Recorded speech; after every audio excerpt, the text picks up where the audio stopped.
जय भीम नव बुद्धाय। बहुत बहुत स्वागत है दर्शकों। आज इस कार्यक्रम में बाबा साहब को हम याद कर रहे हैं और बाबा साहब की एक खासियत ये थी कि वो जानते थे कि बहुत सारी बातें उन्हें संसद में नहीं कहने दी जाएगी। कई बार ऐसे मौके आए और वो इसके लिए तैयार रहते थे। हमेशा उनमें एक खास बात थी कि वो आगे आने वाले, अगर हम संविधान को भी देखते हैं तो वो कई सौ साल के हिसाब से वो उन्होंने सोच रखा था कि भाई इतने समय के बाद भी ये इतना प्रासंगिक रह सकता है।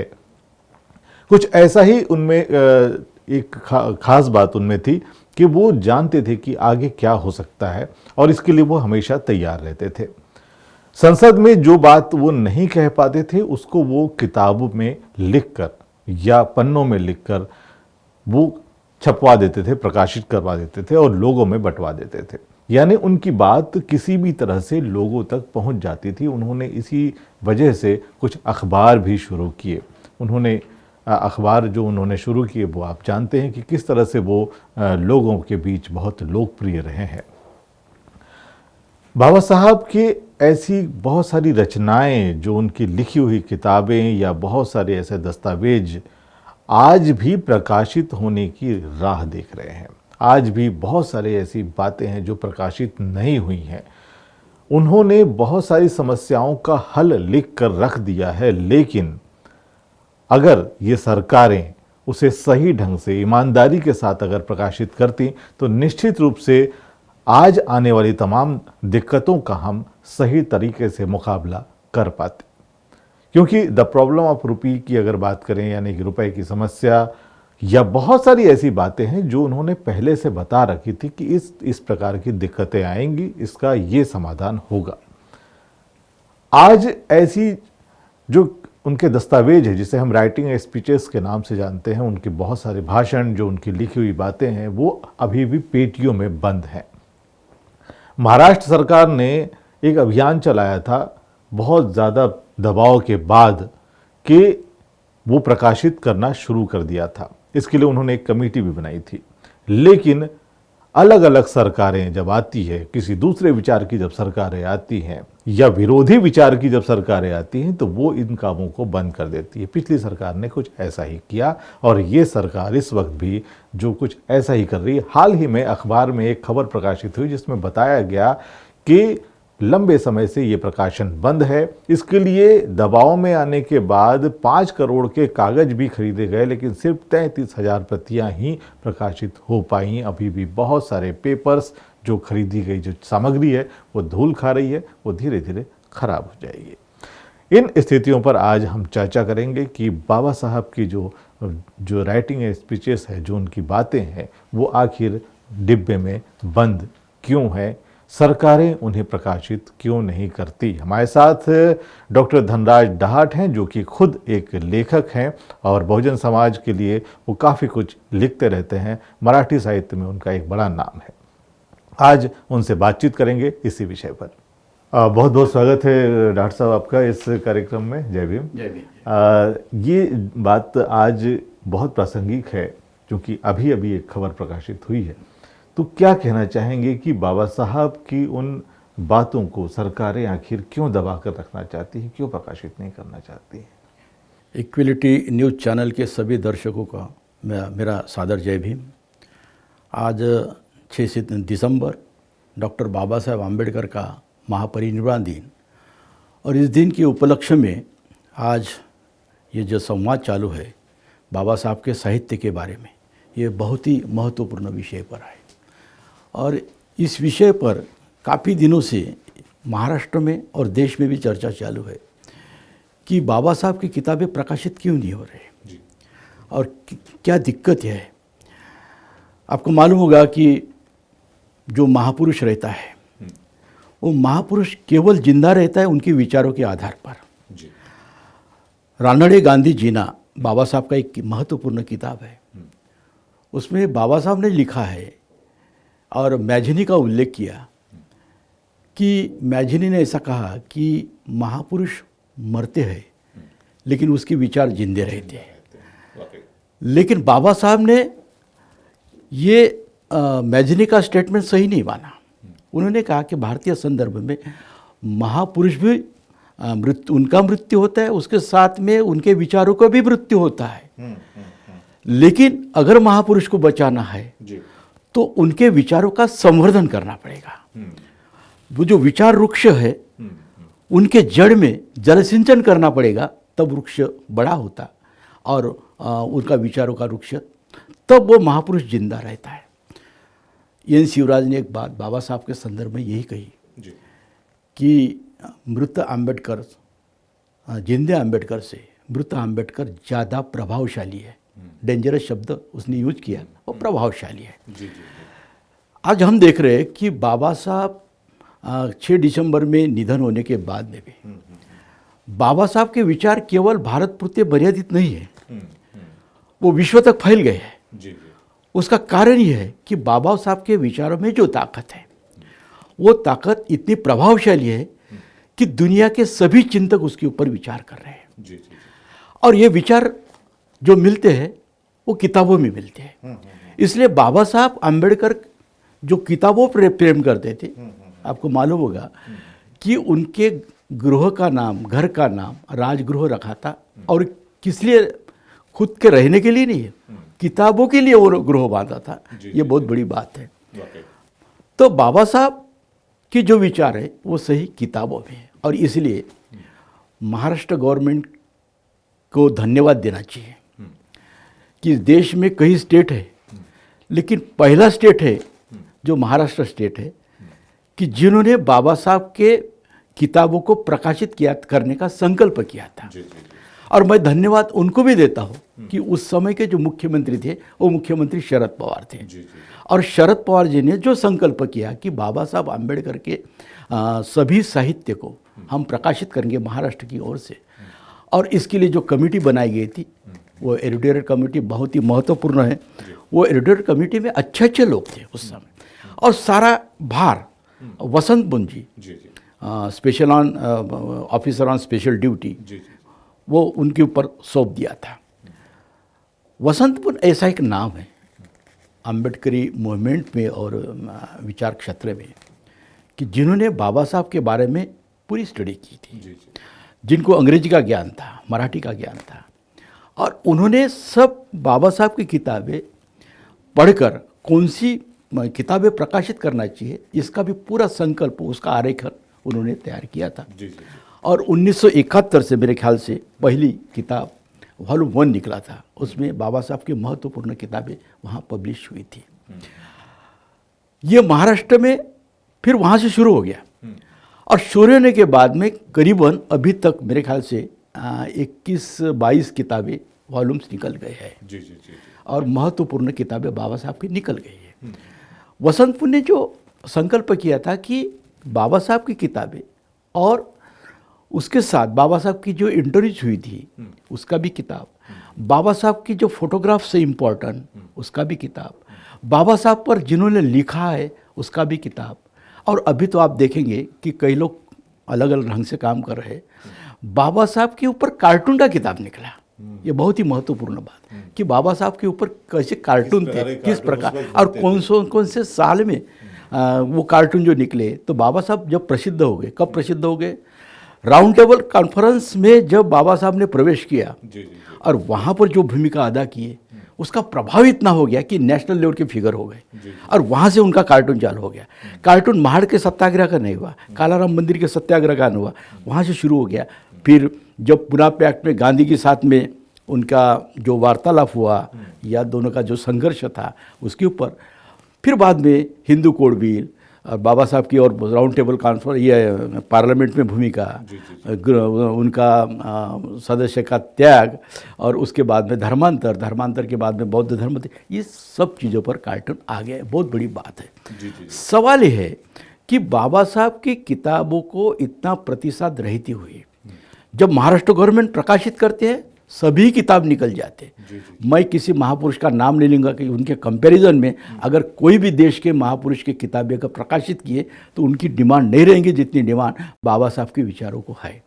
और बाबा साहब के विचार इतने प्रसिद्ध हो गए, आपको मालूम हो गया कि बाबा साहब का जन्मशती का प्रोग्राम था। और जन्मशती के प्रोग्राम में दक्षिण अफ्रीका के नेल्सन मंडेला को यहाँ आमंत्रित किया था। उनको भारत रत्न पदवी से सम्मानित किया गया था। उस समय पूरी किताबें, महाराष्ट्र गवर्नमेंट की पूरी किताबें उनको सुप्रीम भेंट दी गई। तो उनके मुंह से जो उद्गार निकले बाबा साहब के बारे में, हमारे देश में जो भी कॉन्स्टिट्यूशन का परिवर्तन करेंगे, हमारे लिए बाबा साहब तो आदर्श है, लेकिन भारत का संविधान भी हमारे लिए आदर्श है जो बाबा साहब ने निर्माण किया था। ये उद्गार उनके है। मलेशिया में आप देखेंगे कि मलेशिया में एक लेडी का इंटरव्यू है कि हमारे देश में आर्थिक परिवर्तन अगर करना है तो बाबा साहब का स्टेट सोशलिज्म हमारे लिए आदर्श है। उसी के आधार पर हम वहाँ आर्थिक परिवर्तन कर सकते हैं। इसका मतलब है कि बाबा साहब के विचार केवल भारत के पुरते मर्यादित नहीं है, सीमित नहीं है, वो विश्व में चले गए। आज भी हम देखते हैं कई डेलीगेट्स आते हैं, अमेरिका से आते हैं, कोई इंग्लैंड से आते हैं, वो हमसे जय भीम करके बात करते हैं। तो इसका मतलब है कि जय भीम या जय भीम के जो विचार है वहाँ तक वो पहुँच गए हैं। इसलिए ये विचार पहुँचने का एक ही माध्यम है और वो है बाबा साहब की किताबें। वो प्रकाशित महाराष्ट्र गवर्नमेंट करना चाहिए। और दिक्कतें क्यों आ रही, आपने जो बताया है कि 5 करोड़ का कागज़ खरीद लिया है और उनका जो संकल्प था कि 9 खंड प्रकाशित करना और कुछ वो जो संकल्प उन्होंने जाहिर कर दिया, पिछले साल में 10 साल में बाबा साहब की एक भी किताब नहीं निकली। और जब औरंगाबाद के जो संपादक थे अविनाश डोळस, उन्होंने जो काम किया, केवल गवर्नमेंट का पैसा लेते रहे, लेकिन किताबों का काम कुछ नहीं हुआ। एक किताब उन्होंने प्रकाशित की, वो जाति व्यवस्था का निर्मूलन, मराठी में किताब भेजा, मराठी में जो किताब प्रकाशित किया कि जाति व्यवस्थेचा निर्मूलन, केवल छोटी सी किताब, एनिहिलेशन ऑफ कास्ट का।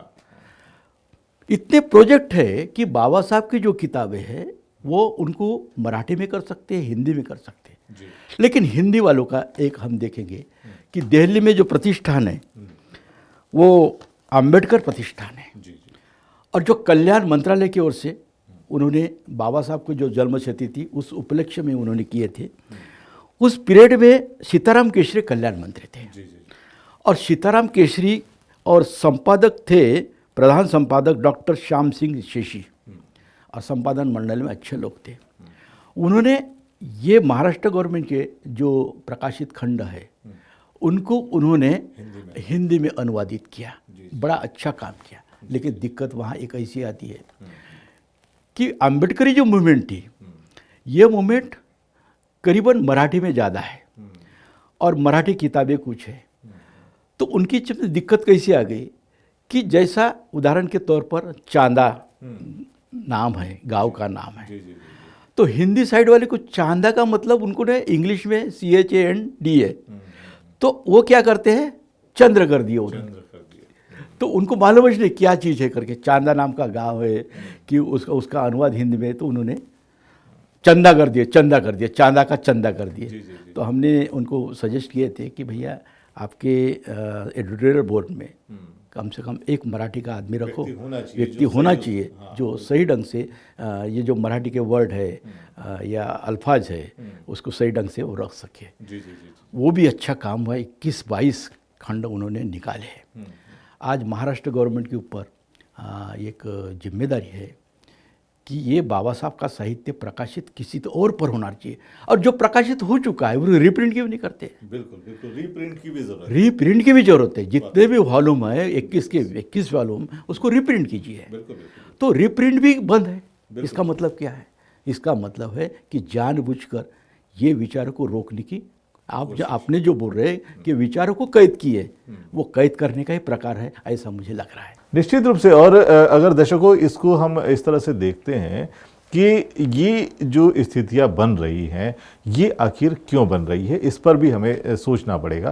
क्योंकि होता यह है कि जब विधानसभा हो या संसद हो, बहुत बड़ी संख्या में वंचित तबके के प्रतिनिधि वहाँ पर मौजूद हैं, उसके बावजूद और वो इसलिए भी मौजूद हैं क्योंकि बाबा साहब ने उनके लिए व्यवस्था की है, वरना वो वहाँ मौजूद भी नहीं होते।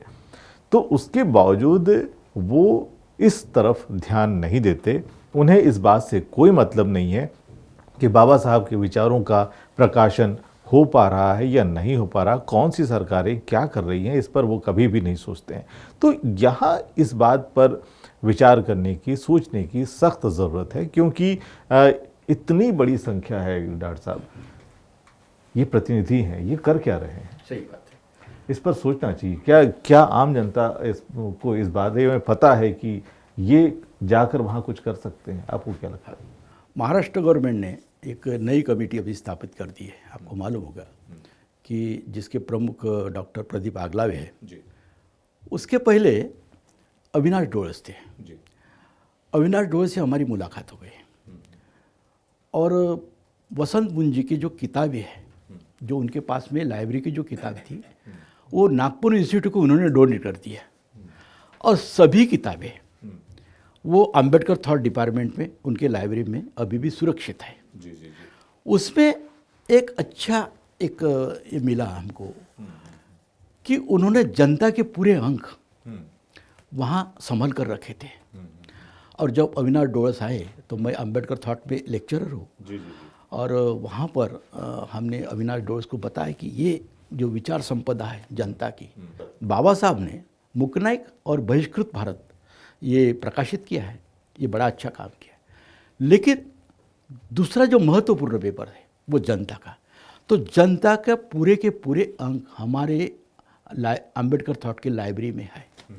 अविनाश डोळस को बताए कि यहाँ कुछ करना नहीं आपको, केवल उसको प्रोसेसिंग करके रिप्रिंट करना है। अभी 5 साल हो गए, वो भी अंक प्रकाशित नहीं हुई है। तो महाराष्ट्र गवर्नमेंट क्या कर रही है? एडिटोरियल बोर्ड काम कर रहा है कि नहीं, कि या शासन की कुछ दिक्कतें आ रही है, इसके ऊपर भी हमें सोचना है। और जब तक जनता इसकी संदर्भ में आवाज़ नहीं उठाती, एक दलित पैंथर का लड़का है, केवल वही एक आवाज़ उठाता है, बाकी संगठन उसके बारे में अभी भी उतने एग्रेसिव नहीं हुए। और जब तक ये लोगों में चेतना नहीं जागृत होती है, लोगों में इसके बारे में डिमांड नहीं करते, तब तक गवर्नमेंट इसके ऊपर ख्याल नहीं देगी। तो ये महत्वपूर्ण प्रश्न यानी विचारों को जब तक तुम लोगों के पास नहीं पहुंचाते, तब तक बाबा साहब के विचार लोगों तक नहीं पहुंचेंगे। और उसका एक कारण आप देखिए, परिवर्तन जो हो रहा है आज वो केवल विचारों से हो रहा है। निश्चित विचार नहीं है, कोई परिवर्तन नहीं। लोग जमा होंगे, जमकट्टा होगा, लेकिन विचारों के आधार पर कोई मूवमेंट चल नहीं सकती है। तो इसलिए आज जो विचार है केवल शेड्यूल कास्ट के पुरते मर्यादित नहीं, ये ख्याल में रखना चाहिए। वो विचार अभी शेड्यूल ट्राइब तक चले गए हैं। अभी जो जय भीम पिक्चर निकला है वो क्या बताता है? उसमें शेड्यूल कास्ट नहीं है, उसमें शेड्यूल ट्राइब है। और शेड्यूल ट्राइब को आदर्श करके एक जय भीम वर्ड लिया है। इसका मीनिंग है कि उनकी भी समस्या को हल करना है, तो बाबा साहब का आदर्श हमें रखना ही पड़ेगा और न्यायालयीन संघर्ष हमें करना पड़ेगा, जो हमारी जीत हो सकती है। और ये एक सही रास्ता है, ये भी उस पिक्चर ने बता दिया है। अभी जयंती पिक्चर निकला है, उसके भी संदर्भ में बात करेंगे कि जयंती पिक्चर में एससी और ओबीसी के बारे में जो संघर्ष है, वो संघर्ष भी उन्होंने बताया। और बाबा साहब ने जो रास्ता बताया वो उन्होंने दोनों समाज ने मान लेना चाहिए, ये भी आदर्श उन्होंने बताया। इसका मतलब है कि बाबा साहब के विचार आज शेड्यूल कास्ट इनके पुरते मर्यादित नहीं है, वो शेड्यूल ट्राइब तक गए हैं, ओबीसी तक गए हैं, और ब्राह्मण लोग भी इसके बारे में विचार कर रहे हैं। और वाकई शायद यही वजह है, उनको लगता है कि ये चूँकि ये विचार उन तक जा रहे हैं, लोग समझ रहे हैं, और कहीं यह समझ न जाए, शायद इसलिए इसका प्रकाशन बंद कर दिया। आपको क्या लगता है? मुझे ऐसा ही लग रहा जी। प्रकाशन में जब प्रॉफिट ही है, जब तुम प्रकाशित करते हो तुमको प्रॉफिट है, क्यों रोकते हो? क्या दिक्कत है? नहीं क्या इसका मतलब ये है कि ये मूवमेंट रुक नहीं सकती है। कई पब्लिशर है, हमारे जैसे पब्लिशर है, जो बाबा साहब के साहित्य को प्रकाशित करते हैं, ये गवर्नमेंट के लिए रुकने वाले नहीं है, समझे।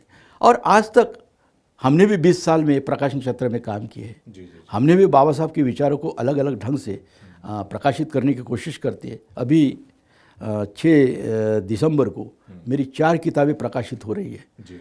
एक डॉक्टर बाबा साहब आम्बेडकर का राज्य समाजवाद, डॉक्टर आम्बेडकर का धार्मिक विचार और एक धम्म सिद्धांत जो हिंदी में प्रकाशित हो चुकी है, और ये आम्बेडकरी चिंतन धारा, ये 4 किताबें एक समय हम रुकने वाले नहीं हैं। बाबा साहब को विचारों का जो कारवा है वो चलते रहेगा, लेकिन महाराष्ट्र गवर्नमेंट का एक फ़र्ज है कि उन्होंने ये बाबा साहब की किताबें प्रकाशित करके केवल बाबा साहब आम्बेडकर के विचार यहाँ से दबा के रखना, कैद करके रखना, उसको दुनिया के दायरे में जाने दो, उसको खुला करो और देखो परिवर्तन क्या होता है। निश्चित रूप से अनेक देश में बाबा साहब के विचारों के आधार पर परिवर्तन हो सकता है। आपको शायद मालूम होगा कि कार्ल मार्क्स का जन्म ये जर्मनी में हुआ, जी जी जी, लेकिन जर्मनी में कभी क्रांति नहीं हुई, रिवॉल्यूशन हो ही नहीं सका। वहाँ प्रतिक्रांति हो गई, वहाँ हिटलर पैदा हो गया, लेकिन क्रांति कहाँ हुई? रशिया में हो गई। ये विचारों को दबा नहीं सकते हम। कार्ल मार्क्स जर्मनी में भी नहीं मरा, रशिया में भी नहीं हो रहा। कार्ल मार्क्स कहाँ मर गया? इंग्लैंड में मर गया, इंग्लैंड में। ये दुनिया जो महापुरुष रहते हैं उनको विचारों को हम कैद करके नहीं रख सकते। ये विचार है, ये सारे बंधन तोड़कर विश्व में जाने वाले विचार है, और इसलिए बाबा साहब के विचारों को महाराष्ट्र गवर्नमेंट ने जल्दी से जल्दी प्रकाशित करके किताबों के माध्यम से उनको जनता के सामने लाने का प्रयत्न करना चाहिए। निश्चित रूप से। और इसके लिए अगर पब्लिक जो है, अगर जनता ये आवाज़ अगर सही ढंग से उठाती है तो निश्चित रूप से ये संभव है, और बहुत ज़्यादा इस पर काम करने की ज़रूरत है, क्योंकि तमाम समस्याओं का हल उनके विचारों में, उनके लेखों में बहुत सारी चीज़ें वहाँ पर मौजूद हैं। और अगर देखें तो आने वाली भी कई समस्याएं हैं, उन समस्याओं का हल भी हम वहाँ पर पाते हैं। यहाँ पर मैं एक बात और जानना चाहूँगा कि बात विचारों की चूँकि चल रही है और विरोधी उसका जो मैं एक आपने कहा कि प्रतिक्रांति, साथ में प्रतिक्रांति भी चलती रहती है, और यही वजह है कि बड़ी संख्या में बाबा साहब की मूर्तियों के साथ छेड़छाड़ होती है। और निश्चित रूप से इसका एक ही कारण है कि जो विचार हैं वो विचार ही ज़्यादा खतरनाक उन्हें लगते हैं, जबकि जो व्यक्ति होता है वो तो चला गया, लेकिन विचार जो हैं वो निश्चित रूप से उन्हें अभी भी विचलित करते हैं, उन्हें अभी भी वो नुकसान पहुंचाते हैं, क्योंकि वो नहीं चाहते कि आम आदमी को स्वतंत्रता मिले, आम आदमी को अधिकार मिले। ये अधिकार कुछ लोगों तक सीमित रखने की बात है। यहाँ पर चूंकि बात हम आज उनके लेखों की कर रहे हैं, उनकी किताबों की कर रहे हैं, और जो सरकारें उसके लिए आवाज़ नहीं उठा रही। आपने एक बात अभी बीच में कही थी कि अगर महाराष्ट्र गवर्नमेंट ये कर रही है तो क्या केवल महाराष्ट्र गवर्नमेंट की ही ये जिम्मेदारी है? क्या हमारे दर्शक जो तमाम इस देश में देख रहे हैं, क्या वो अपने क्षेत्र में, अपने यहाँ की सरकारों को इसके लिए बाध्य नहीं कर सकते? आपको क्या लगता है? सही बात है। आपने जो कहा क्रांति और प्रतिक्रांति के बारे में, बाबा साहब ने सही कह दिया कि इस देश का जो इतिहास है वो क्रांति और प्रतिक्रांति का इतिहास, इसके अलावा दूसरा कोई इतिहास नहीं। यहाँ एक बार क्रांति होती है, दूसरी बार प्रतिक्रांति होती है। प्रतिक्रांति मतलब विषमता दर्शक समाज व्यवस्था, क्रांति मतलब समता दर्शक समाज व्यवस्था। ये दोनों का टकराव हमेशा चलते रहता है। 6 दिसंबर को उसी दिन जब सारी दुनिया शोक में रहती है जी, उसी दिन बाबरी मस्जिद को गिराया जाता है। उसके पीछे क्या कारण है?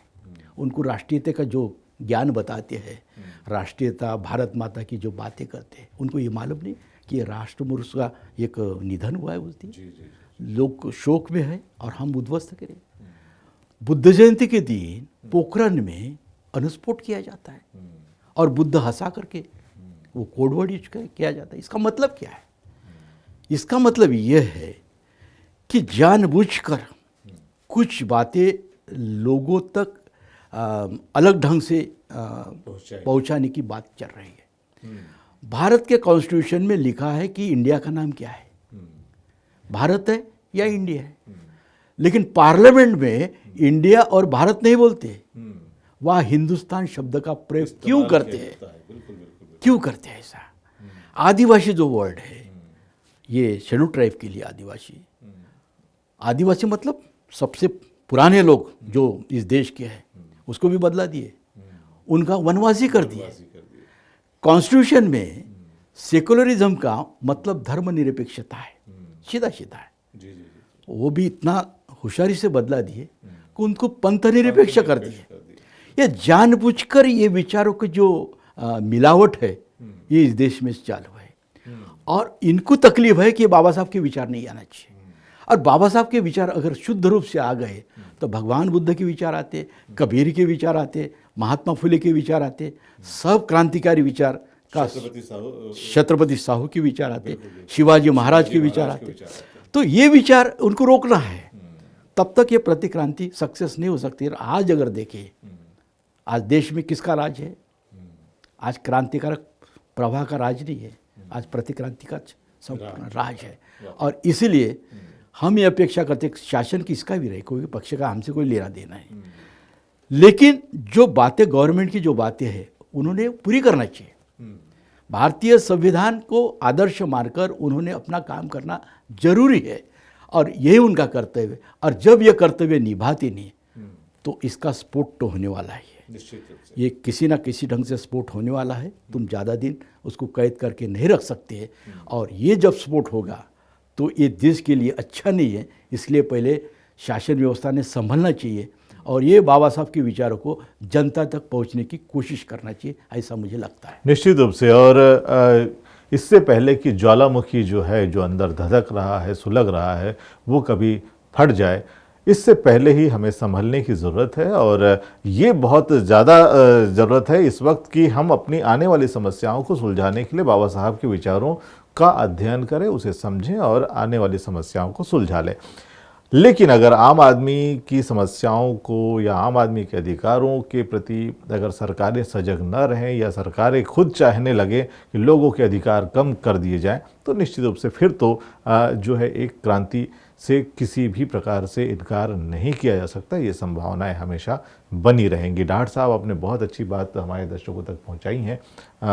निश्चित रूप से हमारे दर्शकों को काफ़ी कुछ जानकारी आपकी इन बातों से मिली होगी, और हम उम्मीद करते हैं कि हमारे दर्शक इस बातचीत को देखने के बाद अपने अपने क्षेत्रों में बाबा साहब के जो विचार हैं उनको सही ढंग से प्रसारित और प्रकाशित करवाने में निश्चित रूप से वो योगदान देंगे, और वो पहल भी करेंगे। आपका बहुत बहुत धन्यवाद। Thank you. जय हिंद।